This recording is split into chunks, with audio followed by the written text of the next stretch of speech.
பயணத்தை பற்றி ஒரு நினைவூட்டல். ஆகிஃபா டெய்லி தீன். அஸ்ஸலாமு அலைக்கும் வரஹ்மத்துல்லாஹி வபரகாத்துஹு. இன்னைக்கு நாம் கேட்க போவது என்னன்னா, நபி ஸல்லல்லாஹு அலைஹி வஸல்லம் அவங்களுக்கு அளித்த மிகப்பெரிய அதிசயமான இஸ்ரா மிஅராஜ் பயணம். நபி ஸல்லல்லாஹு அலைஹி வஸல்லம் அவங்க வாழ்க்கையில் மிக கடுமையான காலம் அது. அதில் நடந்த முக்கியமான நிகழ்வு என்னன்னா, கதீஜா ரலியல்லாஹு அன்ஹா அவங்க வஃபாத்தான காலம். அபுதாலிப் அவங்க வஃபாத்தான காலம். தாயிப்புடைய சம்பவம் நடந்த காலம். இப்படி துயரத்திற்கு பிறகே அல்லாஹ் மிஅராஜ் என்னும் ஆறுதலை நபி ஸல்லல்லாஹு அலைஹி வஸல்லம் அவங்களுக்கு கொடுத்தான். நபியுடைய பேரை கேட்கும் போது ஸலவாத் ஓதிக்கோங்க உறவுகளே. மக்காலேருந்து பைத்துல் முகத்தீஸிற்கு கூப்பிட்டு செல்லப்படுறாங்க. எப்படின்னா, ஒரு இரவு ஜிப்ரீல் அலைஹிஸ்ஸலாம் அவங்க என்ன செய்கிறாங்க, வர்றாங்க. எதோடு வராங்க? ஃப்ராக் வாகனத்தோடு வர்றாங்க. ஓ நபியே, உங்களை அல்லாஹ் என்ன செய்ய சொல்லியிருக்கான், அந்த வாகனத்தில் ஏற்றி என்னைய கூப்பிட்டு வர சொல்லியிருக்கான் அப்படின்னு சொல்கிறாங்க. நபி ஸல்லல்லாஹு அலைஹி வஸல்லம் என்ன செய்கிறாங்க, ஃப்ராக் வாகனத்தில் ஏறிட்டு 2 பேரும் வானங்களுக்கு பயணம் செல்கிறாங்க. அங்கே முதல் வானத்தில் நம்மளுடைய தந்தையாகிய ஆதம் அலைஹிஸ்ஸலாம் அவங்கள நபி ஸல்லல்லாஹு அலைஹி வஸல்லம் பேசுகிறாங்க. சந்தித்து பேசிட்டு 2ஆம் வானத்துக்கு போகிறாங்க. 2ஆம் வானத்தில் யார் இருக்கா? ஈசா அலைஹிஸ்ஸலாம் அவங்களும் யஹ்யா அலைஹிஸ்ஸலாம் அவங்களும் இருக்காங்க. அப்புறம் 3ஆம் வானத்துக்கு போகிறாங்க. 3ஆம் வானத்தில் யார் இருக்கா? யூசுப் அலைஹிஸ்ஸலாம் அவங்க இருக்காங்க. அவங்கள பார்த்து பேசுகிறாங்க. பேசி முடிச்சுட்டு 4ஆம் வானத்திற்கு போகிறாங்க. 4ஆம் வானத்தில் யார் இருக்கா? இத்ரீஸ் அலைஹிஸ்ஸலாம் அவங்க இருக்காங்க.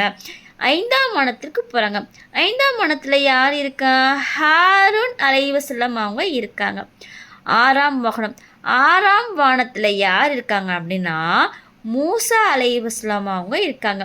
மூசா அலைஹிஸ்ஸலாம் அவர்களும் அல்லாஹுவும் திக் ஃப்ரெண்ட்ஸு, 2 பேரும் க்ளோஸ் ஃப்ரெண்டு. சரிங்களா? அப்போ நபி ஸல்லல்லாஹு அலைஹி வஸல்லம் அவங்களுக்கும் மூசா அலைஹிஸ்ஸலாம் அவங்களுக்கு தான் தொழுகையை பற்றி இருக்கும்போது ஒரு கான்வெகேஷன் நடக்கும், ஒரு பேச்சுவார்த்தை நடக்கும். அது என்னன்னு பின்னாடி பார்க்கலாம். 7ஆம் வானத்துக்கு போகிறாங்க. 7ஆம் வானத்தில் யார் இருக்காங்க அப்படின்னா, இப்ராஹிம் அலைஹிஸ்ஸலாம் அவங்க இருக்காங்க. இப்ராஹிம் அலைஹிஸ்ஸலாம் அவங்கள சந்தித்து பேசிட்டு ஜிப்ரீல் அலைஹிஸ்ஸலாம் சொல்கிறாங்க, நபி ஸல்லல்லாஹு அலைஹி வஸல்லம் அவங்களுக்கு சொர்க்கமும் நரகமும் காட்டப்படுது. நரகத்தை பார்த்துட்டு நபி ஸல்லல்லாஹு அலைஹி வஸல்லம் அவங்க கண்ணில் இருந்து கண்ணீர் ஆறா பெருகி ஓடிச்சான். ஏன்னா அதிகமான பெண்களை அங்கே பார்த்துருக்காங்க. அல்லாஹ் நம் அனைவரையும் பாதுகாப்பானாக. நபி ஸல்லல்லாஹு அலைஹி வஸல்லம் அவங்க கிட்ட ஜிப்ரீல் அலைஹிஸ்ஸலாம் சொல்கிறாங்க, இதற்கு மேலே எனக்கு என்னது அனுமதி கிடையாது. நபி ஸல்லல்லாஹு அலைஹி வஸல்லம் அவங்கள்ட்ட நான் என்ன செஞ்சுக்கிறேன், விடை பெற்றுக்கிறேன் அப்படின்னு சொல்லிட்டு ஜிப்ரீல் அலைஹிஸ்ஸலாம் அவங்க கிளம்பிடுறாங்க. அதுக்கப்புறம் நபி ஸல்லல்லாஹு அலைஹி வஸல்லம் அவங்க போய் அல்லாஹ் போய் பார்க்குறாங்க. அப்போ பார்க்கவுமே 50 நேர தொழுகையை அல்லாஹ் என்ன செய்கிறான், நபியோட கையில் கொடுக்குறான். நபி அதை வாங்கிட்டு மூசா அலைஹிஸ்ஸலாம் எத்தனாவது வானத்தில் இருக்காங்க?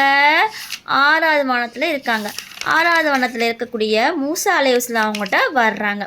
வந்துட்டு சொல்லவுமேவும் அப்போ மூசா அலைஹிஸ்ஸலாம் சொல்கிறாங்க, உங்களுடைய உம்மத்து கண்டிப்பான முறையில் இந்த 50 நேர தொழுகிறதுக்கு வாய்ப்பே இல்லை. நீங்கள் போய் அல்லாட்ட போய் எப்படியாவது குறைச்சி வாங்கிட்டு வந்துருங்க அப்படின்னு சொல்லிட்டாங்க. அப்போ நபி என்ன செய்கிறாங்க, அல்லாட்ட மறுபடியும் போய் கேட்குறாங்க. கேட்கவும் அல்லாஹ் 45 மாற்றி கொடுக்குறான். 45 குறைத்து கொடுக்கவும் மறுபடியும் மூசா நபிட்ட வராங்க. மூசா நபி மறுபடியும் சொல்கிறாங்க, இதையும் தொழ மாட்டாங்க, குறைத்து கொண்டு வாங்க. இப்படி 5 குறைத்து கடைசியில் 5 நேர தொழுகைக்கு கொண்டு வந்துட்டாங்க. அப்பயும் மூசா நபி சொல்கிறாங்களாம், உங்களுடைய உம்மத்து இந்த 5 நேர தொழுகையும் என்ன செய்ய மாட்டாங்க, பேணி பாதுகாத்து தொழுகிறதுக்கு வாய்ப்பு இல்லை. அப்போ நபி ஸல்லல்லாஹு அலைஹி வஸல்லம் சொல்கிறாங்க, கண்டிப்பான முறையில் என்ன செய்வாங்க, எங்களுடைய உம்மத்து கண்டிப்பான முறையில் தொழுவாங்க. இதுக்கு மேலே அல்லாட்ட போய் எனக்கு கேட்குறதுக்கு வெட்கமாக இருக்கிறது அப்படின்னு சொல்லிட்டாங்க. சொல்லிவிட்டு 5 நேர தொழுகையை நமக்காக வேண்டி வாங்கிட்டு வந்துட்டாங்க நபி ஸல்லல்லாஹு அலைஹி வஸல்லம். தொழுகை மட்டும்தான் வானத்திலேருந்து வரப்பட்ட கட்டளை. இந்த பயணத்திலேருந்து நம்ம என்ன கருத்தை நம்ம கற்றுக்கிட்டோம் அப்படின்னா, எவ்வளோ கஷ்டத்திற்கு பின்னாடியும் நிச்சயமாக ஒரு நிம்மதியான ஒரு வாழ்க்கை நமக்கு அல்லாஹ் கொடுப்பான். தொழுகையின் முக்கியத்துவத்தை நம்ம என்ன செய்யணும், கண்டிப்பான முறையில் நம்ம ஒவ்வொருத்தவங்க உள்ளத்தில் நிலைநாட்டணும் தொழுகையை பற்றின ஒரு எண்ணத்தை. அல்லாஹ் தம் அடியாரை ஒருபோதும் கைவிடவே மாட்டான்.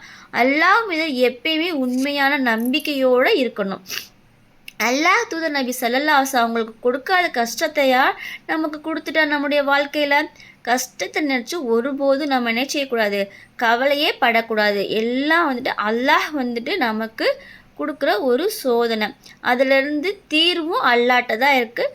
அப்போ தொழுகையின் மூலம் நம்ம அல்லாட்ட நம்ம செய்யணும், முறையிட்டுக்கணும். தொழுகை என்பது நமக்கும் அல்லாவுக்கும் உள்ள ஒரு சிறப்பான ஒரு பேச்சுவார்த்தை. சுபஹானல்லாஹ் சுபஹானக்கல்லாஹும்ம வபிஹம்திக அஷ்ஹது அல்லா இலாஹ இல்லா அன்த வஸ்தோஃபிர்க வத்தூபிலை சுபஹான ரொப்பிக்க ரப்பில் இஸ்ஸத்தி அம்மா யசிஃபுன் வஸ்ஸலாமுன் அலல் முஸ்லிம் வல்ஹம்துலில்லாஹி ரொப்பில் ஆலமீன் அல்லாஹும்ம ஸல்லி அலா முஹம்மத். மீண்டும் சந்திப்போம்.